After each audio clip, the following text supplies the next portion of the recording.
So let's get right into it. We're going to be talking about the instruction manual for your brain. The one you were never given. We'll explore how understanding its basic rules can seriously unlock a new level of productivity you might not think is possible. Does this feel familiar to you? You're just on this endless treadmill of tasks, your to-do list somehow gets longer, not shorter, and at the end of the day, you're totally wiped out, but feel like you have almost nothing to show for it? It's such a frustrating and super common feeling. But what if I told you the problem isn't you? Seriously, the problem isn't a lack of willpower, it's not that you're undisciplined or lazy. The issue is that most of us have been taught these productivity strategies that completely, and I mean completely, ignore how our brains are actually wired to work. And that leads us to this thing we can call the productivity paradox. Right? We have more apps, tools, and technology than ever before to be efficient, yet we've never felt more distracted, more scattered, and more overwhelmed. Let's dig into why that is. This quote just nails it perfectly. Think about it. Your brain is this incredibly powerful machine. It's a high-performance Ferrari.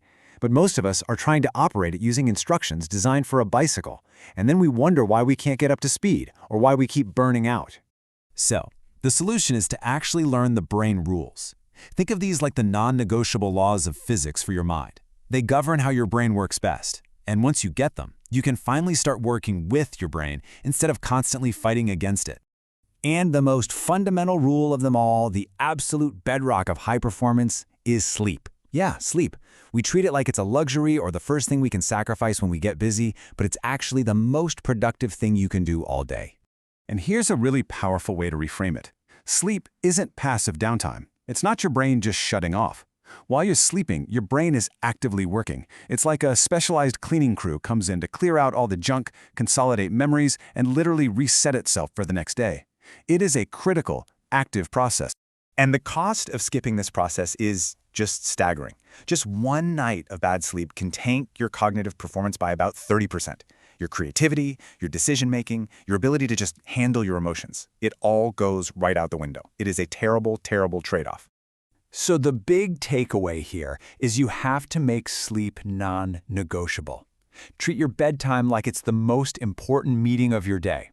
Create a little buffer zone before bed, away from screens, and really optimize your bedroom to be a cave. Dark, cool, and quiet. These aren't just nice suggestions, they're requirements for a brain that actually works well. Okay, so you're well rested. Now what? How does that translate to your actual workday? Well, the next brain rule is all about mastering how you perform tasks when you're awake, and that means mastering the art of focus. Okay, first things first, we have to bust a huge myth. Your brain cannot multitask. It's just not a thing. It's physically impossible. What you think is multitasking is actually something called task switching. It's your brain frantically bouncing from one thing to another and losing a little piece of your attention and energy every single time it jumps. And this constant switching has this massive hidden cost. Every time your brain has to stop, switch gears, and reorient to a new task, you lose momentum. Research shows this mental friction can slash your total productivity by up to 40%. That's huge. You feel super busy, but you're getting way less done. I mean, the contrast is just so stark when you look at it side by side.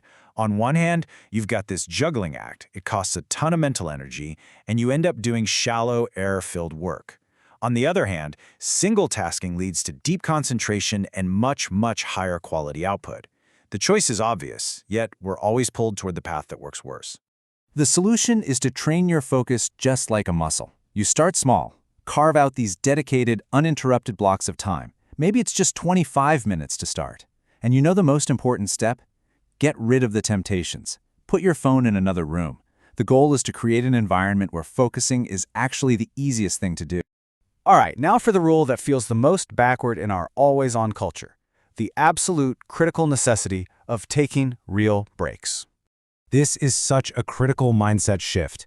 Breaks are not a sign of weakness or laziness. They're actually part of the work. It's when your brain gets to recharge, process information, and weirdly enough, it's often when your best, most creative ideas pop up from the background. But, and this is a big but, not all breaks are created equal. Mindlessly scrolling social media or checking your emails isn't rest. That's just a different kind of mental work that can actually leave you more drained. A real break means fully disconnecting. Go for a walk, stretch, or just stare out the window and let your mind wander.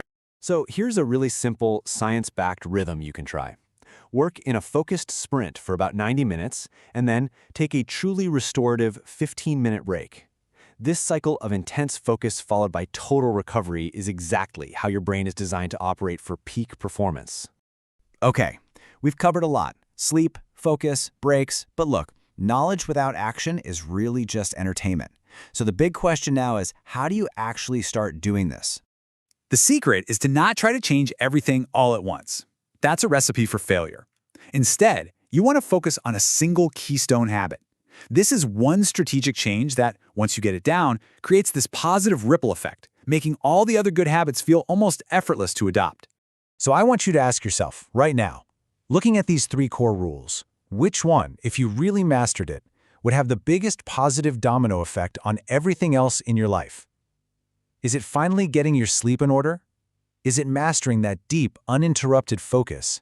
Or is it learning how to take real restorative breaks? Because ultimately, that's what this is all about. This isn't just a bunch of interesting facts, it's a call to action. So the real question isn't what you've learned today, but what are you going to do with it? What is the one tiny, almost ridiculously easy step you will take in the next 24 hours to start working with your brain instead of against it?